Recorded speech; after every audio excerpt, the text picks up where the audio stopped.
Hello, 6th and 8th graders. It is now the end of the week, and next week we're going to be starting to change things up a little bit. I'm going to start giving you guys an assignment once a day. It's going to be a really simple assignment. It's something called a SQUILT. SQUILT stands for Super Quiet, Uninterrupted Listening Time. It's your opportunity to listen to a piece of music and fill out a Google Forms document about the piece of music you're listening to. There's really not a lot of stress to it. As we go along, the squilts get a little more complicated, and each time we go up another level in the squilts, I'll take a minute and provide you guys a video.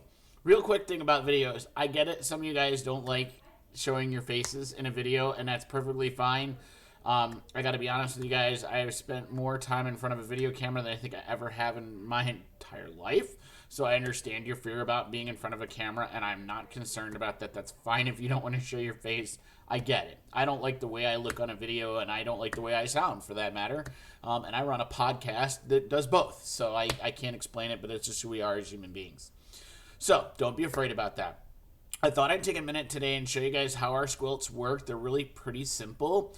I'm going to use last quarter's classes to show you guys how it's going to look, only because yours isn't going to quite look the same, and I haven't dropped your squilts in yet. That'll happen over the weekend, and you'll get one squilt a day to do.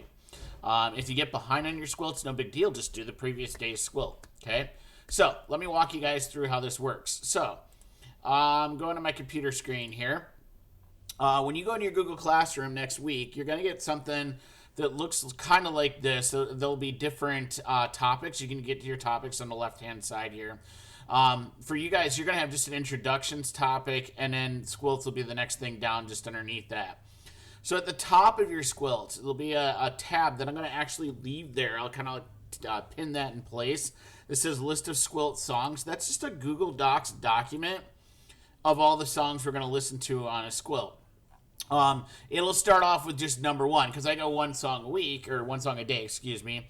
And so when I add a song on there, it'll go from number one to whatever squilt we ended up on. Last quarter, they ended up with squilt 39. I've gone up to, I think, 40 is the highest I've ever gone on a squilt.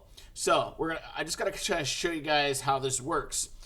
For you guys, you have the advantage, because we're doing this electronically, that your squilt's actually going to be there with the actual YouTube video link right there. That'll be great for you guys. It actually makes the squilt a little bit easier. So I'll give you an example. If I'm doing squilt 1 from last quarter, and this is just an example from last quarter, I'd put in my name, the song I'm listening to, who's performing that song, and I'd name an instrument that I hear. So if I go back and I look at the squilts from last quarter, just as an example here, again, yours will look different, but this is from last quarter. So the first song we listened to is Lose You to Love Me by Selena Gomez. So I would come back here, I'd put in Lose You to Love Me as the song I'm listening to, Selena Gomez is who's performing it, and then I'd name an instrument that I hear in the song. That could be anything from piano, guitar. One thing I always like to point out to my students, don't forget about the human voice. It actually is an instrument, okay? Now, your squilts are going to look a little bit different. I'm going to show you guys what I mean by that. Your squilts will actually have the video tied to it. So one of the things I started doing last quarter with my students, they'll get the form. Like, here's a level 3 form. The questions start getting a little different, and I'll talk about those questions as we get there. And there's actually a clip to the video. So I can actually go and I can actually watch the video of the song and listen to the song and then answer the questions. So not a lot of stress here. Students always ask me, like, where do you get your songs from? How do you find these songs? Where do they come from? I use what's called American Top 40. If you guys don't know what that is, American Top 40 has been around since 1968. I think it was the year that it officially started. They rank America's top 40 songs based on requests. They used to do it on radio requests, and of course now technology's there, so they do it based on requests and clicks.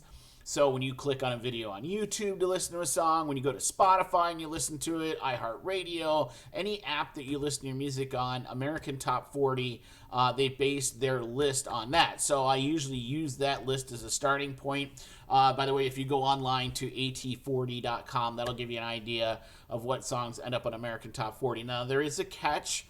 We'll not be listening to every song on American Top 40 because we're going to listen to appropriate songs. So if I can find a radio edit of it that is absolutely appropriate, we'll listen to that song. But if I can't find an appropriate radio edit, we won't listen to the song, and that's because, again, I'm a teacher, guys. If there's f-bombs and stuff in it, and it's not an appropriate song, I like my job. I want to keep my job, so I'm going to find appropriate songs for us to listen to, just to make you guys aware. It doesn't mean I don't listen to the same music you do. I do. I hear it. I can get just down with it as you guys can, but I'm not going to play that in our Google Classroom. If that makes sense to you, I hope it makes sense to you guys. So every day, check into your Google Classroom, and there will be on there a SQUILT for you guys to get done and complete, okay? Please do that once a day. I'm going to do that for this week. There's nothing else this week other than that once-a-day SQUILT. Next week, I'm going to introduce to you guys, the week after we do our first week of SQUILTs, the idea of doing some music history. So we're taking this one step at a time. The good news is next week, starting Monday, doing our SQUILTs does not require you guys to do any videos, so you don't need to worry about being seen. You just need to go in and do that work, and it's a really easy grade. Either you do it and you get 100, or you're not doing it and you're getting incomplete until we can get it done, okay? If you have any questions, please feel free to either put it in the comments here or to email Mr. Christman at crissmar@binghamtonschools.org. Hope to see you guys again soon. Stay tight, hang in there, and stay healthy.